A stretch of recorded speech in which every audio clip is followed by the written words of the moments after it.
ஜப்பானின் ஆளும் லிபரல் ஜனநாயக கட்சியின் தலைவராகவும் 104வது பிரதமராகவும் முன்னாள் பிரதமர் ஜின்சோ அபேயின் ஆதரவாளரான 64 வயது சனே தகாச்சி தேர்ந்தெடுக்கப்பட்டிருக்கிறார். கடந்த 5 ஆண்டுகளில் பதவிக்கு வந்திருக்கும் 4வது பிரதமர் சனே தகாச்சி.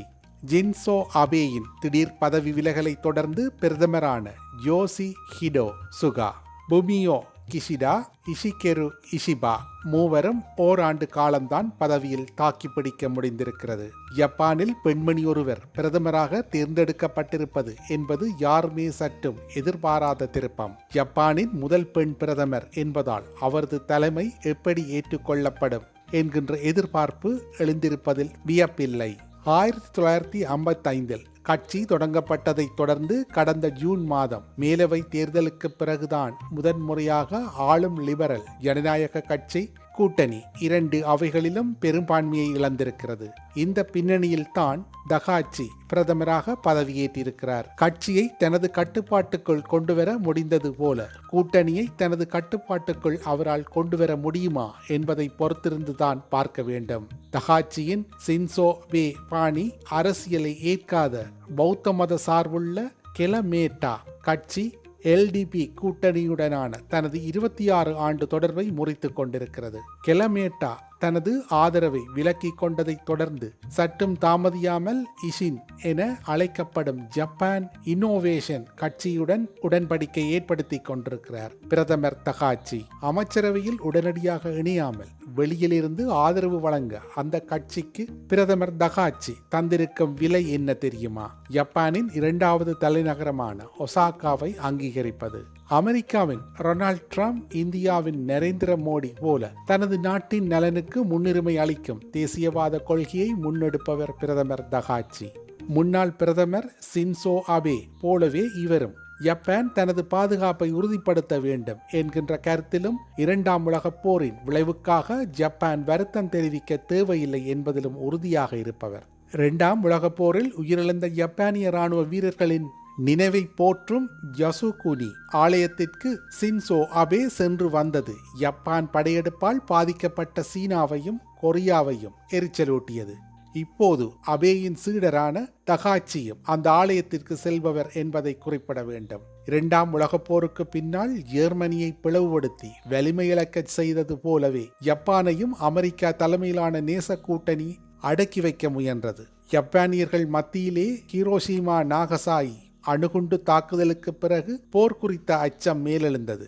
ஜப்பானின் அரசமைப்பு சட்டத்தில் 9வது பிரிவில் திருத்தம் மேற்கொள்ளப்பட்டு ஜப்பான் தனது இராணுவத்தை பலப்படுத்துவது தடுக்கப்பட்டது. ஜப்பானின் பாதுகாப்புக்கு அமெரிக்கா உத்தரவாதம் அளித்ததுடன் நிரந்தரமாக ஜப்பானில் இராணுவ தளம் அமைத்து கொண்டது. டொனால்ட் ட்ரம்ப் முதல் முறையாக ஜனாதிபதியான போது அமெரிக்க துருப்புக்களின் எண்ணிக்கையை குறைத்து கொண்டார். பிரதமராக இருந்த சின்சோ அபே அந்நிய நாட்டின் இராணுவத்திற்காக செலவழிப்பதற்கு பதில் ஜப்பான் தனது இராணுவத்தை பயன்படுத்திக் கொள்ளலாம் என முடிவெடுத்தார். அமெரிக்காவின் ஆதரவும் பாதுகாப்பும் ஜனாதிபதி டிரம்பின் ஆட்சியில் நம்பகத்தன்மை இல்லாததாக ஆகிவிட்ட நிலையிலும் தெற்கு பசிபிக் கடலில் சீனாவின் ஆதிக்கம் அதிகரித்து இருப்பதும் ஜப்பானை தனது தற்பாதுகாப்பை உறுதி செய்து கொள்ள தூண்டுகிறது. ஆனால் பிரதமர் தகாச்சி ஜப்பானின் தற்போதைய பொருளாதார சூழலில் இராணுவத்தை பலப்படுத்தும் முயற்சியில் இறங்குவாரா என்பது சந்தேகம்தான். ஜப்பான் பல்வேறு பிரச்சனைகளை எதிர்கொள்கிறது. வேலை செய்யும் வயதினர் குறைந்து முதியவர்களின் எண்ணிக்கை அதிகரித்து வருகிறது. வெளிநாடுகளில் பிறந்து வளர்ந்த இளம் ஜப்பானியர்களை திருப்பி அழைத்துக் கொள்வதன் மூலம்தான் அந்த பிரச்சனைக்கு தீர்வு காண முடியும். கடந்த 20 ஆண்டுகளுக்கு மேலாக ஜப்பானின் ஜிடிபி அதிகரிக்கவே இல்லை. தனிமனித வருமானமும் உயரவில்லை. ஒருபுறம் வயதான குடிமக்கள் என்றால் இன்னொரு புறம் பிறநாடுகளில் இருந்து குடியேறியவர்களைத்தான் நம்ப வேண்டிய பொருளாதாரம். குடியேற்றத்தை முற்றிலுமாக தடுப்பது என்கின்ற ஜனாதிபதி டிரம்பின் பாணி முயற்சியிலும் ஜப்பானின் புதிய பிரதமர் தகாச்சி இறங்கக்கூடும். ஆனால் வேடிக்கை என்னவென்றால் இத்தகைய பிரச்சனைகளுக்கு இடையிலும் ஜப்பானின் கட்டமைப்பு வசதிகளும் சுகாதார பாதுகாப்பும் கப்பல் துறையும் வீட்டு வசதி துறையும் நம்பகத்தன்மையுடன் எந்தவித பாதிப்பும் இல்லாமல் தொடர்கிறது. ஜப்பானில் குற்ற விகிதம் மிக குறைவு. இவையெல்லாம் பிரதமர் தகாச்சிக்கு சாதகமான அம்சங்கள். ஜப்பானின் முதல் பெண் பிரதமராக செவ்வாய்க்கிழமை தேர்ந்தெடுக்கப்பட்டதன் மூலம் அந்த நாட்டின் பொருளாதாரம் மற்றும் பாதுகாப்புத்துறை முன்னாள் அமைச்சர் சனோ தகாச்சி வயது 64 புதிய வரலாறு படைத்துள்ளார். இது தொடர்பாக நாடாளுமன்றத்தில் நடைபெற்ற வாக்கெடுப்பில் அவருக்கு ஆதரவாக 237 வாக்குகளும் எதிராக 149 வாக்குகளும் பதிவாகின. பெரும்பான்மைக்கு தேவையான 233 வாக்குகளை விட 4 வாக்குகள் அதிகமாகவே கிடைத்ததால் நாட்டின் புதிய பிரதமராக சனே தகாச்சி தேர்வு செய்யப்பட்டுள்ளதாக அறிவிக்கப்பட்டது. தகாச்சி அங்கம் வகிக்கும் ஆளும் லிபரல் ஜனநாயக கட்சியின் கடந்த 2023 ஆண்டு முதல் பெற்ற கட்சி நிதியை கணக்கில் காட்டாமல் மறைத்ததாக குற்றச்சாட்டு எழுந்தது. அத்தகைய சூழலில் கடந்த மாதம் நடைபெற்ற தேர்தலில் LDP கட்சி கடும் பின்னடைவை சந்தித்தது.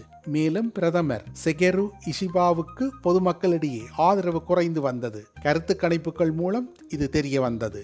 அதனை அடுத்து தனது கட்சி தலைவர் பொறுப்பையும் பிரதமர் பதவியையும் இஷிபா ராஜினாமா செய்தார். LDP கட்சியின் புதிய தலைவராக சனோ தகாச்சி இந்த மாத தொடக்கத்தில் தேர்ந்தெடுக்கப்பட்டார். தற்போது நாடாளுமன்ற கீழவையில் LDP கட்சிக்கு கணிசமான இடங்கள் இருப்பதால் நாட்டின் முதல் பெண் பிரதமராக அவர் தேர்ந்தெடுக்கப்பட்டார். இருந்தாலும் LDP தலைமையிலான ஆளுங்கட்சி கூட்டணியில் 26 ஆண்டுகளாக அங்கம் வகித்த கெமெய்டோ கட்சி அதிலிருந்து விலகுவதாக கடந்த 10ஆம் தேதி அறிவித்தது. ஏற்கனவே ஆளும் கூட்டணிக்கு நாடாளுமன்ற இரு அவைகளிலும் பெரும்பான்மை இல்லாத நிலையில் கமேஷ்டோ கட்சி விலகியது. சனோ தகாச்சி பிரதமராக பொறுப்பேற்பதில் பெரும் பின்னடைவை அந்த நேரம் ஏற்படுத்தியது.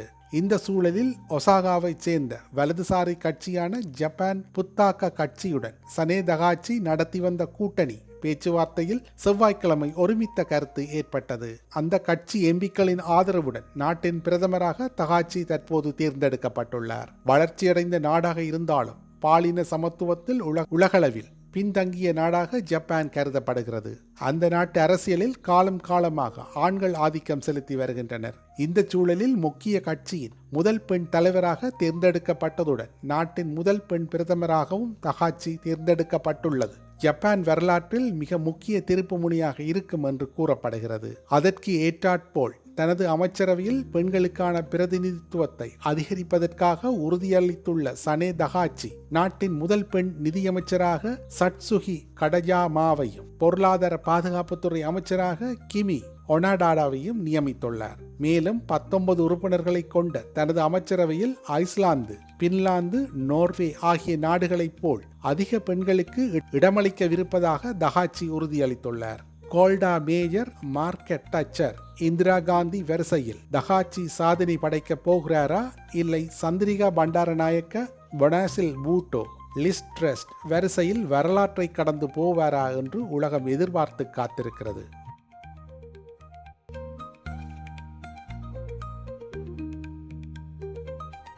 செய்திகளை உடனுக்குடன் தெரிந்து கொள்ள உடனே சப்ஸ்கிரைப் செய்து பெல் பட்டனை கிளிக் பண்ணவும்.